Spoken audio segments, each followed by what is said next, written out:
Developmental molecular biologist and research consultant John Medina कहते हैं कि हमारी सारी प्रॉब्लम्स की जड़ हमारे दिमाग का सोचने का तरीका है और ये तभी ठीक हो सकता है जब हम दिमाग के जरूरी रूल्स को जान लें। तो इसीलिए उन्होंने हमारे लिए न्यूयॉर्क टाइम्स की best seller book brain rules लिखी है, जिसमें उन्होंने 12 साइंटिफिक ब्रेन रूल्स बताए हैं जिन्हें जान के और फॉलो करके हम अपने पढ़ने की, सीखने की और काम करने की पावर को 10 गुना बढ़ा सकते हैं। चाहे आप एक बिजनेसमैन हो या जॉब वर्किंग हो, स्टूडेंट हो या इवन टीचर, ये 12 तरीके आपकी परफॉर्मेंस नेक्स्ट लेवल पे ले जाएंगे और डेली लाइफ में आपके लिए चीजें आसान करके आपकी लाइफ को, आपको और आपके ब्रेन को पहले से बेहतर और स्मार्ट बनाएंगे। तो आइए जानते हैं वो 12 रूल्स। रूल नंबर 1, हम इंसानों का दिमाग एक सर्वाइवल ऑर्गन है जो समय के साथ इवॉल्व हुआ है। हम इंसानों के इवॉल्व यानी कि विकसित होने के साथ ही हमारे सोचने का तरीका और सर्वाइवल की टेक्निक्स भी पहले से इवॉल्व और अलग हुई हैं। चाहे हम इस वर्ल्ड में सबसे ताकतवर ना हो, लेकिन हमने वक्त के साथ सबसे ज्यादा स्ट्रॉन्गेस्ट ब्रेन डेवलप किया है और यही हमारे सर्वाइवल का भी रीजन है, चाहे फिर वो हमारी हिस्ट्री हो या हमारा आज। हमारा एक्शंस को एनालाइज करना और जिंदा रहने के लिए दूसरे इंसानों के साथ कोऑपरेट करना ही हमारी हजारों सालों से सर्वाइवल स्ट्रेटजी रही है, ताकि हमें सर्वाइव करने के लिए मदद मिले और जिंदा रहने के लिए कि हम अपने जीन्स को आगे भी बढ़ा सकें। और अगर हमारा एनवायरनमेंट और आसपास के लोग हमारे गोल्स को सपोर्ट करते हैं तो हमारी प्रोडक्टिविटी और क्रिएटिविटी भी बूस्ट होती है। लेकिन अगर हमारे यही रिलेशंस, कनेक्शंस और अंडरस्टैंडिंग दूसरे लोगों के साथ सही ना हो तो वो ग्रुप और एनवायरनमेंट हमारे ब्रेन और हमारी लाइफ दोनों को बेकार बना देता है और यही चीज हमारी वक्त से पहले डेथ का भी रीजन बन सकती है। तो सिर्फ स्ट्रॉन्गेस्ट ब्रेन सर्वाइव करते हैं, ना कि strongest bodies. Rule number 2, exercise करना हमारे ब्रेन की पावर को बढ़ाता है। रिसर्चर्स ने 2 तरीके की पॉपुलेशन पे एक स्टडी की जो एक दूसरे से अलग लाइफस्टाइल जीते थे। ग्रुप ए में वो लोग थे जो रोजाना फिजिकल एक्सरसाइज करते थे और हाईली एक्टिव रहते थे, और वहीं दूसरी तरफ ग्रुप बी में वो लोग थे जो कोई भी फिजिकल एक्सरसाइज या एक्टिविटीज नहीं करते थे। तो रिसर्चर्स ने पाया कि ग्रुप ए का कॉग्निटिव स्कोर ज्यादा था ग्रुप बी के मुकाबले। वैसे तो हमारा ब्रेन रोज 19 किलोमीटर चलने के लिए बना है, लेकिन अगर हम हफ्ते में 2 से 3 दिन 30 मिनट भी कोई फिजिकल एक्सरसाइज करें तो हम अपने दिमाग की एनर्जी को बढ़ा के सोचने और सीखने की पावर को बढ़ा सकते हैं, क्योंकि एक्सरसाइज ब्रेन में ब्लड पहुंचाती है और फिर वही ब्लड एनर्जी ग्लूकोज की मदद से ब्रेन में टॉक्सिक सेल्स को खत्म करती है, ताकि ऑक्सीजन का फ्लो हमारे ब्रेन से ब्रेन फॉग और थिंकिंग ब्लॉक क्लियर कर सके। साथ ही ब्रेन में ज्यादा न्यूरॉन्स पहुंच सके और वो न्यूरॉन्स हमारी क्रिएटिविटी और मेंटल शार्पनेस को बढ़ा सके। रूल नंबर 3, अच्छी नींद हमारी सोच को सही और प्रोडक्टिव बनाती है। प्रॉपर स्लीप ना मिलने के कारण ब्रेन हमारे फोकस करने की power, brain functions, memory, mood और इवन लॉजिकल थिंकिंग को भी वक्त के साथ डैमेज करता जाता है। एक स्टडी में ये तक पता चला कि सिर्फ 26 मिनट स्लीप नैप लेने से नासा के पायलट्स की परफॉर्मेंस 34% तक बढ़ गई थी। तो अगर आप भी दिन भर थका हुआ फील करते हो या दोपहर में आपके सोने का मन करता है तो ये कॉमन है, क्योंकि दोपहर 3 बजे के आसपास दिमाग में बायोकेमिकल्स के बीच एक जंग चल रही होती है, जिसमें एक तरफ जगे रहने की कोशिश होती है तो दूसरी तरफ सोने का मन करता है। तो उस वक्त अगर पॉसिबल हो तो हमें कुछ देर की झपकी जरूर लेनी चाहिए। डॉक्टर मरीना का कहना है कि असल में हमारा ब्रेन सोने के दौरान भी रेस्ट नहीं कर रहा होता, वो दिन भर की इंफॉर्मेशन को प्रोसेस और चीजें लर्न कर रहा होता है। लेकिन हमारे लिए प्रॉपर स्लीप और नैप्स लेना बहुत जरूरी है एक प्रोडक्टिव माइंड के लिए। रूल नंबर 4, हमेशा चिंता करना हमारी लर्निंग एबिलिटी और दिमाग दोनों को डैमेज करता है। हमारा ब्रेन लगभग सिर्फ 30 सेकंड्स तक चलने वाले स्ट्रेस से निपटने के लिए ही बना है, ज्यादा लंबे समय तक रहने वाले स्ट्रेस के लिए नहीं, क्योंकि ज्यादा स्ट्रेस लेना हमारे ब्रेन की ब्लड वेसल्स को खराब कर देता है और इसके कारण हमें हार्ट अटैक भी आ सकता है। अगर आपको घर में, क्लास में या जॉब में आपको रोजाना काफी ज्यादा स्ट्रेस एक्सपीरियंस करना पड़ता है तो यही स्ट्रेस आपके लाइफ में सक्सेसफुल होने के चांसेस को भी इफेक्ट करता है। मतलब अगर आपके घर का एनवायरनमेंट ठीक नहीं है तो उसका स्ट्रेस आपकी जॉब में या क्लास में आपको परेशान करेगा और आपकी परफॉर्मेंस और प्रोडक्टिविटी को खराब करेगा, क्योंकि ज्यादा स्ट्रेस से कॉर्टिसोल बढ़ने के कारण हिप्पोकैम्पस में सेल्स डैमेज होने लग जाते हैं और हमारे ठीक से सोचने और याद करने की एबिलिटी कमजोर होने लग जाती है। तो अगर आपके रिलेशंस ठीक नहीं है और इस बात का आपको स्ट्रेस होता है तो उन्हें ठीक करो और अपने घर का स्ट्रेस अपने ऑफिस या क्लास में लेके मत जाओ। जिन चीजों और लोगों को कंट्रोल नहीं कर सकते उनका स्ट्रेस आपको नहीं लेना चाहिए। रूल नंबर 5, हर दिमाग डिफरेंटली वायर्ड होता है। हमें स्कूल में बताया गया था कि हम इंसानों का ब्रेन एक जैसा होता है, लेकिन ये इन्फॉर्मेशन गलत है। काफी रिसर्च के बाद साइंटिस्ट ने बताया कि हर इंसान की ब्रेन की वायरिंग अलग होती है।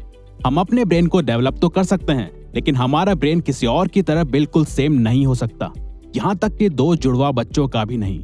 डिफरेंट ब्रेन वायरिंग को हमारा एजुकेशन सिस्टम इग्नोर करता है ग्रेड सिस्टम के थ्रू, जहां हमारे इंटेलिजेंस को हमारे टेस्ट और एग्जाम्स के मार्क्स एंड परसेंटेज से नापा जाता है, जबकि हर स्टूडेंट का, एम्प्लॉय का या कस्टमर का ब्रेन डिफरेंटली वायर्ड होता है। जिस वजह से businesses like Amazon world wide करोड़ों लोगों की इंफॉर्मेशन और इंटरेस्ट जान के सक्सेसफुल कंपनी बनी है। तभी अगर हम सिर्फ एक बार किसी प्रोडक्ट को Amazon या कोई और साइट में सिर्फ देखते हैं, तो फिर वो प्रोडक्ट हमारे सारे सोशल मीडिया प्लेटफॉर्म में हमें दिखाई देता है। रूल नंबर 6, हम इंसान बोरिंग चीजों पे ध्यान नहीं देते। हम सिर्फ उन्हीं चीजों पे ध्यान देते हैं जिनके पीछे हमारा इंटरेस्ट, प्रॉफिट, इमोशन या कल्चर जुड़ा हुआ हो। इस बात से फर्क नहीं पड़ता कि आप कौन हो, आपका ब्रेन कॉन्शियसली या सबकॉन्शियसली इन क्वेश्चंस पे फोकस करता है। जैसे, क्या मैं ये खा सकता हूँ? क्या ये मुझे खा सकता है? क्या मैं इससे रिलेशन बना सकता हूँ? या क्या मैंने इसे देखा है? और इंटरेस्ट या रीजन ढूंढता है। ब्रेन मल्टीटास्किंग के लिए नहीं बना, लेकिन फिर भी ऑफिसेज और स्कूल्स मल्टीटास्किंग करना एनकरेज करते हैं। मल्टीटास्किंग हमारी गलती और फेलियर के चांसेस 50% तक बढ़ा देती है।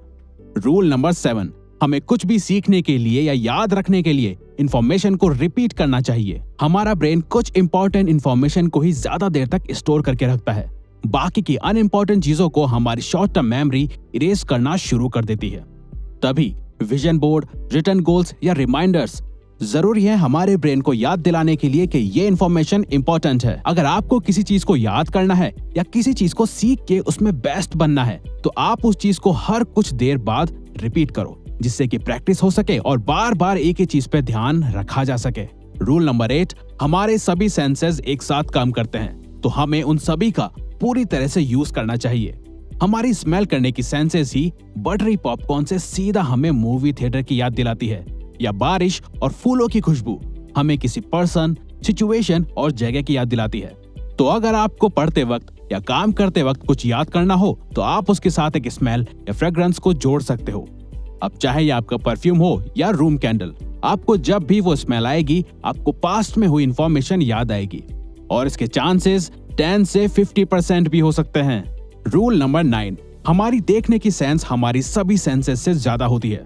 हम विजुअली देखी गई इंफॉर्मेशन को ज्यादा याद रखते हैं कंपेयर टू सुनी गई या पढ़ी हुई। आपको बायोग्राफीज पढ़ के शायद याद नहीं होगा कि कौन से पेज नंबर पे एग्जैक्टली क्या बात या सिचुएशन लिखी थी, लेकिन अगर उसी बायोग्राफी पे कोई फिल्म बनी होगी तो उस मूवी के सीन्स आपको अच्छे से याद होंगे, क्योंकि हमने अपनी हिस्ट्री में जानवरों, खाना, खतरा, सिचुएशन और इंसानों को देखने के बाद ही जाना है कि हमारे लिए क्या सही है और क्या नहीं, और फिर उसी विजुअल पावर को हमने आर्ट या लिटरेचर में कन्वर्ट किया ताकि हम चीजों को विजुअल याद रख सकें। रूल नंबर 10, म्यूजिक सुनना या कंपोज करना हमें स्मार्ट बना सकता है। डॉक्टर मरीना की वाइफ भी एक क्लासिकल म्यूजिक कंपोजर रह चुकी हैं, और उन जैसे ही काफी म्यूजिशियंस को ऑब्जर्व और स्टडी करके ही ऑथर ने जाना कि हमारा म्यूजिक टेस्ट हमारी पर्सनैलिटी को शो करता है, और म्यूजिक हमारी मेमोरी और स्किल्स को शार्प भी कर सकता है।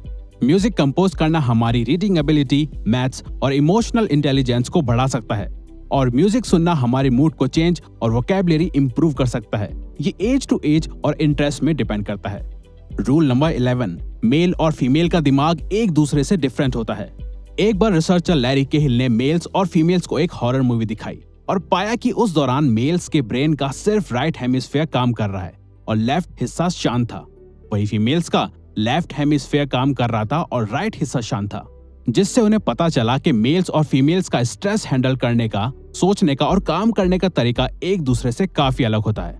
और ऐसी ही काफी केस स्टडीज करने के बाद मेंटल हेल्थ प्रोफेशनल्स को पता चला कि फीमेल्स मेल्स से ज्यादा डिप्रेस्ड होती हैं और नर्वस हो जाती हैं, और प्यूबर्टी के दौरान वो काफी एंजाइटी भी फील करती हैं। वहीं लड़के प्यूबर्टी के दौरान एंटी सोशल हो जाते हैं। मेल्स और फीमेल्स का इमोशंस को हैंडल करने का तरीका भी एक दूसरे से काफी अलग होता है। रूल नंबर 12, हम इंसान एक पावरफुल और नेचुरल एक्सप्लोरर्स हैं। हमेशा कुछ नया एक्सप्लोर करने का डिजायर हमें कभी भी अकेला नहीं छोड़ता, लेकिन हम ज्यादातर अपनी क्लासेस या ऑफिस के क्यूबिकल में ही फंसे रहते हैं, जबकि हम ह्यूमंस नई चीजें एक्सप्लोर करने के लिए और सीखने के लिए बने हैं। हम बचपन में कितने क्यूरियस होते हैं, हर एक चीज को तोड़ के या खोल के हमें उसके बारे में जानना होता था, लेकिन यही चीज उम्र बढ़ने के साथ कम हो जाती है। गूगल अपने एम्प्लॉयज को हमेशा एटलीस्ट 20% टाइम देता है एक्सप्लोर करने के लिए, और यही एक्सप्लोरेशन ने जीमेल और गूगल न्यूज आइडियाज को इन्वेंट करा। तो हमें भी बच्चों की तरह ही कुछ डिफरेंट एक्सप्लोर या ट्राई करते रहना चाहिए ग्रेट आइडिया और ब्रेन ग्रोथ के लिए। तो ये वीडियो यहीं खत्म होती है। अगर आप चाहते हो कि हम किसी पर्टिकुलर टॉपिक पे या प्रॉब्लम पे वीडियो बनाएं तो प्लीज कमेंट बॉक्स में बताओ। हम उस पे वीडियो बनाने की कोशिश करेंगे, क्योंकि हम यहाँ आपकी हेल्प करना चाहते हैं। और हाँ, सब्सक्राइब करके और बेल आइकन को ऑन करके इस चैनल को ग्रो करने में सपोर्ट करो। Thank you for watching.